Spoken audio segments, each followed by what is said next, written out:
Yes, my people, welcome to Global Views. And Manchester United 3, Aston Villa 1. And I'm not going to lie to you guys, the first half, oh my God, that was awful football. The first half, for me, it has to be one of the worst first halves, under Carrick. It has to be. It has to be because that first half was awful.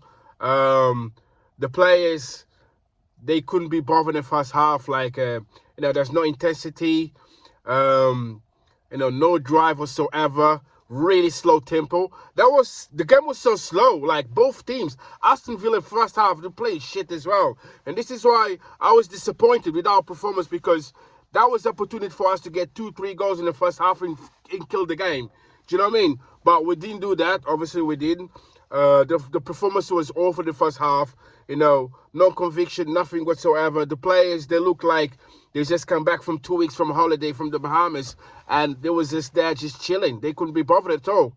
There was nothing. No, there was nothing with the players, man.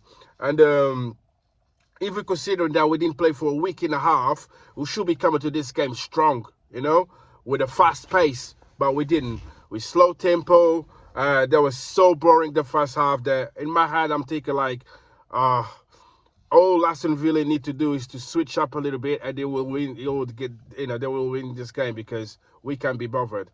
And that was bad, man. There was no shots on targets in the first half, even though they had more possession of the ball. We had more possession of the ball, but what's the point having more possession of the ball if you're not doing nothing with it? You know what I mean? It's just awful. That was just awful to watch. It got to the point that I was just on my phone, just flicking and watching my phone, man. Do you know what I mean? There was no point watching the game. That was so bad. And then that was 45 minutes wasted, really. That 45 minutes, you can never have it back. That's it. You know what I mean? And we had a few opportunities that we can actually score. We have one from Cunha, a good crossing from Cunha in Hamad.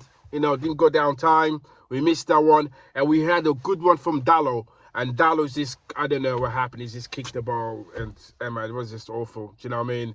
And that was a good opportunity from Dallo, man. But it's Dallo, isn't it? So you can't expect much from him, really. Do you know what I mean? But I really think he played awful, Dallo. The second half was much better from the players. And, things changed in the second half.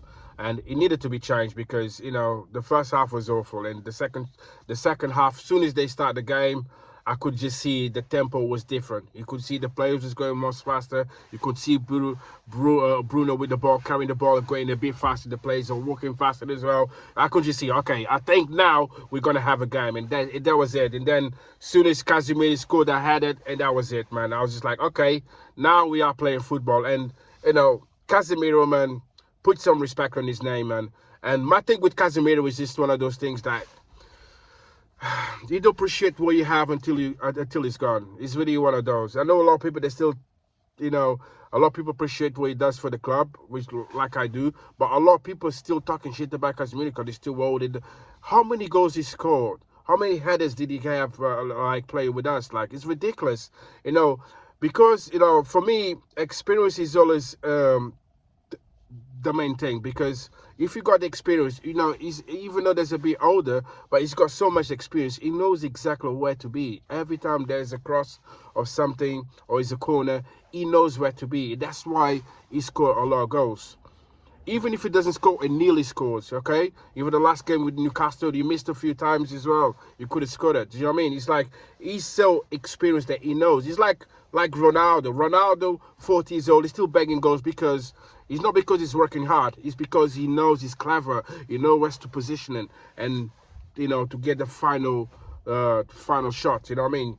And Casemiro is just like that. And my thing is, when you lose Casemiro, I don't know what's going to happen to us because it's going to be hard to replace him, really hard. Unless we got a really good midfielder, someone that comes in, not so young, not too old, just someone that is like in the middle and they know what he's doing. It's going to be hard to replace him. And the same goes to Bruno.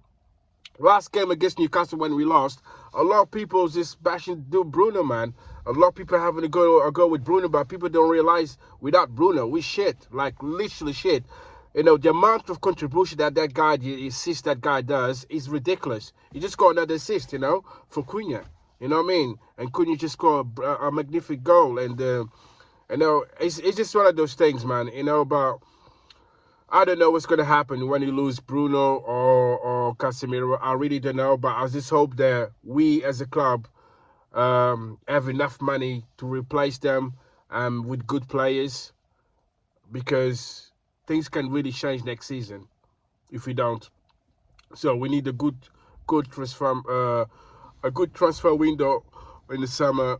We need to do good. We need to do good this summer, man. We really need to do. Otherwise, this season is going well, man. We third on the league. Now we just beat Aston Villa. They fourth with 3 points ahead of them. We're doing good, man. We're doing good this season, man. You know what I mean? I never expected to be third. Never in a million years I expected to be third this season. I think no one expected, because as I can remember, some content creators that I've been watching especially last season, everyone was predicting at least 8 or 6 this season. And there we are. We're top 4, man. We're third on the league. Do you know what I mean? So it's unbelievable. Like, we switched up and things are going well. But I do believe last season, the reason that we finished really low, that was not because of Amorim. I don't think it was because of Amorim. I think it was because of the goalkeeper that we had. We have one of the worst goalkeepers in Manchester United history ever. Onana, he was the reason that we did so badly. Because if we had a good goalkeeper, even with Amorim, we couldn't finish. I'll probably say, if we had a different goalkeeper, we could probably finish the first 10, 10, not 15th like we finished last season if we had a different goalkeeper. Onana, he gave majority of the goals away because he was so shit. And that's why, I remember going back for some games that we had, and that was awful. That was awful. What an awful goalkeeper that we had. Do you know what I mean? But anyway, talking about the game, Casemiro, brilliant goal. Aston Villa got back on it. We slapped him for a little bit. And then they got 1-1. And for me, it was like, oh my God, I can't believe again. But luckily, we switched up again. And a beautiful assist from Bruno to Cunha. Cunha's his finisher brilliantly. And my man Sesko, put some respect on his name. You know what? Sesko, we have to appreciate him, man. You know what I mean? We have to appreciate Sesko, because that guy has been a machine. He's just been scoring goals one after another one. He just doesn't stop. And I don't know how many goals he's got this season so far, but he's got a good amount of goals. I know 7, 8. I don't know how many goals he's got so far. Please, guys, put it in the comments if you guys know how many goals he's got so far. And, Sesko is just doing amazing, man. He's just finished up with the last goal, which is perfect. He was just in the right place at the right time. And, and this is why strikers is needed. You know what I mean? When you're a striker, you just need to be in the right place at the right time. That's what Sesko does. That's why he's been scoring every single game, because he's always in the right place at the right time, and he finishes. And he's been finishing, you know what I mean? And I know he's been brilliant, Towards the end, he missed the pass to... We could have scored another one, but he missed the pass to Ahmad, which is quite bad, but, end of the day, he did what he did, so I'm not going to have a go for that. So he scored a goal, and that's it, 3-1 for us, man. 3 points in the bag. That's what we needed. And at this point, we just need to win games. I don't care how we win games, if we're good games or bad games, bad performance. But luckily, we switched up in the second half. Like they said, this is a game of 2 halves, and the second half was our half. That's the half that we played football, and we changed things, you know what I mean? And I'm glad for that, because we needed that 3 points. And, things are looking good. If we win the next game, things are good, man. I think Champions League is guaranteed next season, and that's how we need to keep up. But yeah, man, I'm glad. I'm happy. Happy Mother's Day for the real mums out there. Hope you guys enjoy your weekend. And that's it, man. 3 points in the bag. You know what I mean? See you later, guys.